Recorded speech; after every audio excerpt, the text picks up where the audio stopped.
Bagaimanakah sikap yang seharusnya kalian tunjukkan terhadap perbedaan tersebut? Berikut ini contoh sikap menghargai keberagaman antara lain. Yang pertama,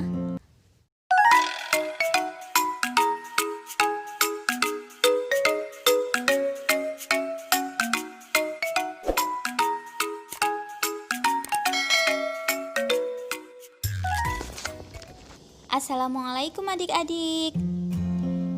Di video kali ini kita akan belajar materi kelas 4, tema 1, indahnya kebersamaan, subtema 1, keberagaman budaya bangsaku, pembelajaran 1. Indonesia terdiri atas berbagai macam suku bangsa dan budaya, namun tetap dalam satu wadah NKRI.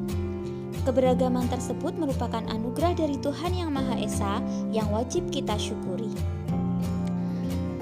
Kita lanjut teks Pawai Budaya.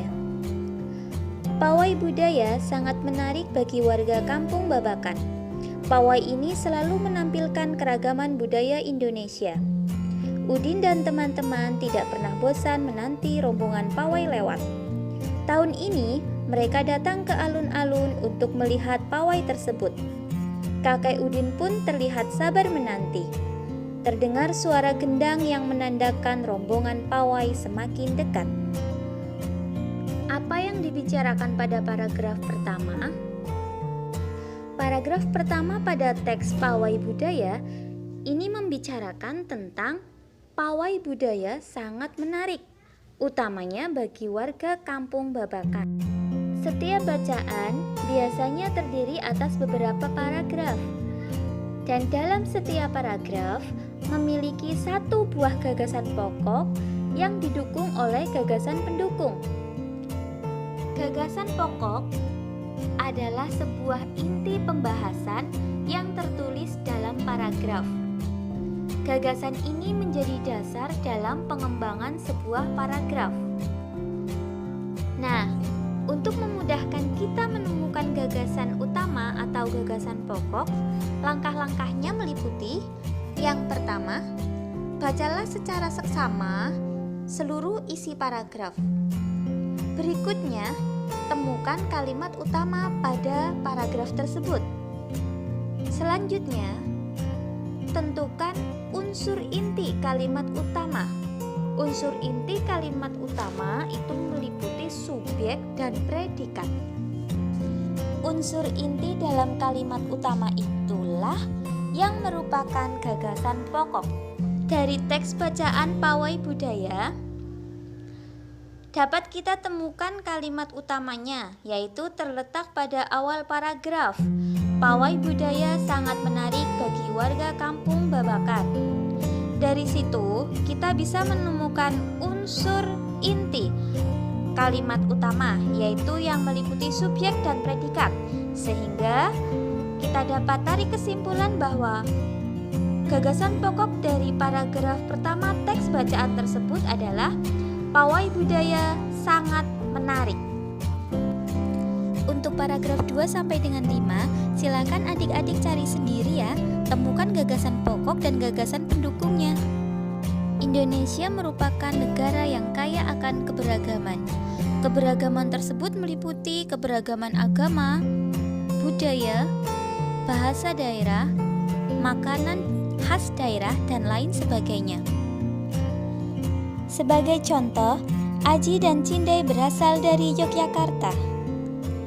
Rumah adat daerah Aji dan Cindai yaitu joglo. Makanan khasnya yaitu gudeg. Kemudian ada Adam dan Lela yang berasal dari Betawi. Rumah adat daerahnya yaitu rumah kebaya. Kemudian makanan khas daerahnya yaitu kerak telur. Contoh yang lain ada Anwar dan Zakiyah yang berasal dari Padang.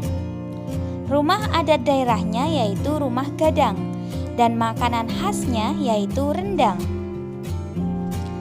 Adik-adik bisa mencari tahu informasi tentang keberagaman suku bangsa dengan cara bertanya kepada teman yang lain ya.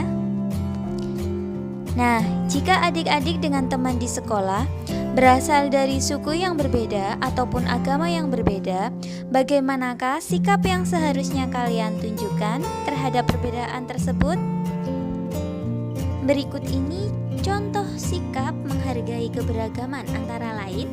Yang pertama, kita harus berteman dengan siapa saja tanpa pilih-pilih. Berikutnya, kita tetap menghormati orang walaupun berbeda keyakinan. Yang selanjutnya, kita senantiasa bertutur sopan dan berperilaku santun terhadap orang lain. Lalu, kita juga ikut mengapresiasi akan keanekaragaman budaya di Indonesia. Selanjutnya, kita harus mencintai keberagaman serta meyakini bahwa keberagaman akan memiliki manfaat yang lebih banyak. Selain kaya akan budaya, tarian, dan makanan khas daerah, Indonesia juga kaya akan jenis alat musik.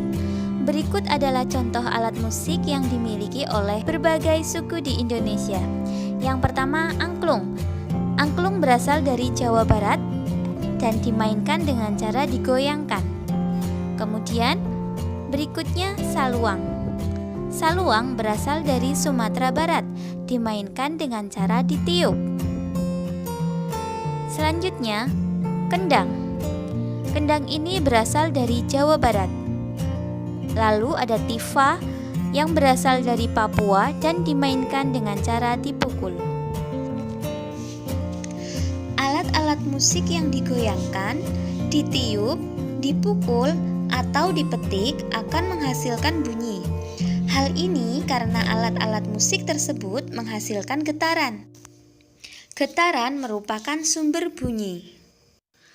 Lalu, bagaimana caranya jika ingin menghasilkan bunyi yang lebih keras?